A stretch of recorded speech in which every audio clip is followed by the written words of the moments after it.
Power query സീരീസിലെ 5ാമത്തെ video ആണിത്. എക്സലിലെ power query ഉപയോഗിച്ച് ഒരു ഡേറ്റാ സെറ്റിന് സീരിയൽ നമ്പേഴ്സിന്റെ കോളം ആഡ് ചെയ്യുന്നത് എങ്ങനെയെന്നാണ് ഈ വീഡിയോയിൽ നമ്മൾ ഡിസ്കസ് ചെയ്യുക. പവർ ക്വറിയെക്കുറിച്ച് മുമ്പ് കേട്ടിട്ടില്ലാത്തവർക്ക് വേണ്ടി എക്സലിൻ്റെയും പവർ ബിയുടെയും ഭാഗമായിട്ടുള്ള ഒരു ETL ടൂളാണ് power query. Extract, transform, load എന്നതിൻ്റെ ഷോർട്ട് ഫോമാണ് ETL. അതായത് നമ്മൾ പറയുന്ന ഡേറ്റാ സോഴ്സിൽ നിന്ന് ഡേറ്റ എക്സ്ട്രാക്ട് ചെയ്ത് ട്രാൻസ്ഫോം ചെയ്ത് അഥവാ ക്ലീൻ ചെയ്ത് എക്സലിലേക്ക് അല്ലെങ്കിൽ പവർ ബിയിലേക്ക് ലോഡ് ചെയ്യാൻ സഹായിക്കുന്ന ടൂളാണ് പവർ ക്വറി. ഈ ടേബിൾ നോക്കുക. ഒരു കമ്പനിയുടെ കസ്റ്റമർ ഡേറ്റയാണ് ഈ കാണുന്നത്. ഏതാണ്ട് 60ലേറെ റെക്കോർഡ്സ് ഉണ്ട് ഇവിടെ.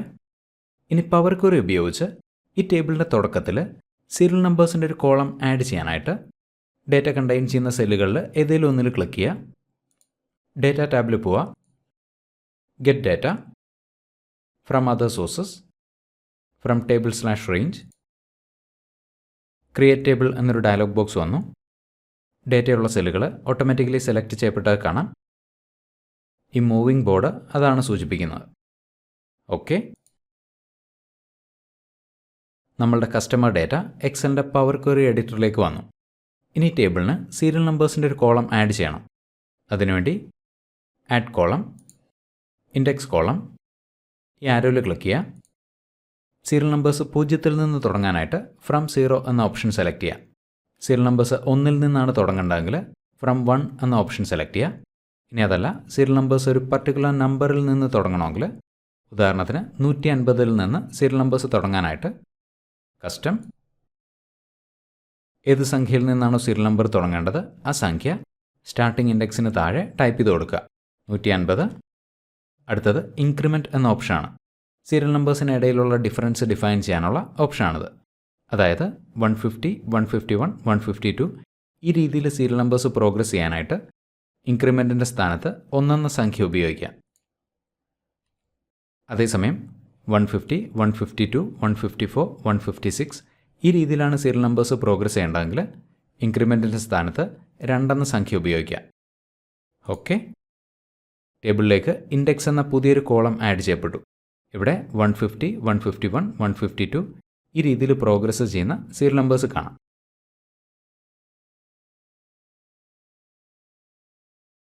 ഇനി ഈ കോളം ഈ ടേബിളിൻ്റെ തുടക്കത്തിൽ കിട്ടാനായിട്ട് കോളം ഹെഡറിൽ ക്ലിക്ക് ചെയ്യുന്നു. ലെഫ്റ്റ് മൗസ് ബട്ടൺ ഹോൾഡ് ചെയ്ത് പിടിച്ചുകൊണ്ട് ഇടതുവശത്തേക്ക് ഡ്രാഗ് ചെയ്യുക. എവിടെയാണോ കോളം പ്ലേസ് ചെയ്യേണ്ടത് അങ്ങോട്ടേക്ക് പോയിൻ്റർ കൊണ്ടുവന്ന ശേഷം മൗസ് ബട്ടൺ റിലീസ് ചെയ്യാം. നമുക്ക് ടേബിളിൻ്റെ തുടക്കത്തിൽ സീരിയൽ നമ്പേഴ്സിൻ്റെ കോളം വന്നാൽ കാണാം. ഇനി ഡേറ്റ എക്സലിലേക്ക് ലോഡ് ചെയ്യാനായിട്ട് ഹോം, ക്ലോസ് ആൻഡ് ലോഡ് എന്ന ബട്ടണിൽ ക്ലിക്ക് ചെയ്യാം. അതിന് മുന്നായിട്ട് മറ്റൊരു സാധ്യത കൂടെ കാണിക്കാം. ഈ സീരിയൽ നമ്പേഴ്സിന് മുന്നിലോ പുറകിലോ ഏതെങ്കിലും തരത്തിലുള്ള ടെക്സ്റ്റ് വേണമെങ്കിൽ, ഉദാഹരണത്തിന് ഈ സീരിയൽ നമ്പറിന് മുന്നിൽ ABC എന്നൊരു ടെക്സ്റ്റ് ആഡ് ചെയ്യാനായിട്ട് അല്ലെങ്കിൽ XYZ എന്നൊരു ടെക്സ്റ്റ് ആഡ് ചെയ്യാനായിട്ട് ആഡ് കോളം, കസ്റ്റം കോളം, ഇവിടെ പുതിയ കോളത്തിൻ്റെ പേര് ടൈപ്പ് ചെയ്ത് കൊടുക്കുക. താഴെയുള്ള ഇൻപുട്ട് ബോക്സിൽ ക്ലിക്ക് ചെയ്യുക. ഡബിൾ കോട്ട്സ്, സീരിയൽ നമ്പറിന് മുന്നിൽ വേണ്ടുന്ന ടെക്സ്റ്റ് ടൈപ്പ് ചെയ്യുക. XYZ ഹൈഫൻ, ഡബിൾ കോട്ട്സിന് ശേഷം ക്ലിക്ക് ചെയ്യുക.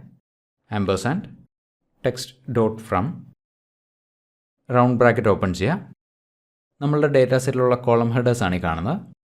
ഇവിടെ നിന്ന് സീരിയൽ നമ്പർ ഉള്ള കോളം സെലക്ട് ചെയ്യുക. ഇൻഡെക്സ് എന്ന കോളത്തിലാണ് സീരിയൽ നമ്പർ ഉള്ളത്. ഇൻഡെക്സ്, ബ്രാക്കറ്റ് ക്ലോസ് ചെയ്യുക.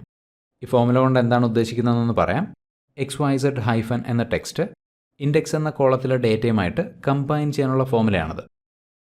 ഓക്കെ, നോക്കുക. XYZ 150, XYZ 151 ഈ കോളം ടേബിളിൻ്റെ തുടക്കത്തിൽ കിട്ടാനായിട്ട് ഈ രണ്ടാമത്തെ കോളം നമുക്ക് ആവശ്യമില്ല. കോളം ഹെഡറിൽ റൈറ്റ് ക്ലിക്ക് ചെയ്യുന്നു, റിമൂവ്. ഇനി ഡേറ്റ എക്സലിലേക്ക് ലോഡ് ചെയ്യാനായിട്ട് ഹോം, ക്ലോസ് ആൻഡ് ലോഡ്. ഇവിടെ പുതിയൊരു വർക്ക്ഷീറ്റ് ആഡ് ചെയ്യപ്പെട്ടു. ഈ വർക്ക്ഷീറ്റിലേക്ക് പവർ ക്വറി ഉപയോഗിച്ച് സീരിയൽ നമ്പേഴ്സ് ആഡ് ചെയ്ത കസ്റ്റമർ ഡേറ്റ വന്നാൽ കാണാം.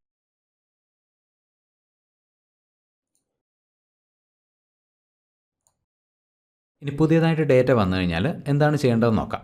അഡീഷണൽ ഡേറ്റ, നമുക്ക് പുതിയതായിട്ട് കിട്ടിയ ഡേറ്റയാണ് ഈ കാണുന്നത്. ഈ ഡേറ്റ ഇവിടെ നിന്ന് കോപ്പി ചെയ്യുന്നു.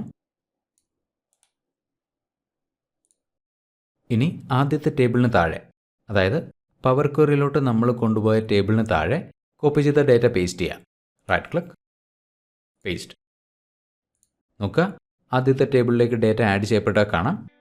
ഇനി പവർ ക്വയറി ഉപയോഗിച്ച് നമ്മൾ ക്രിയേറ്റ് ചെയ്ത ടേബിൾ റിഫ്രഷ് ചെയ്യാം. Right click, refresh.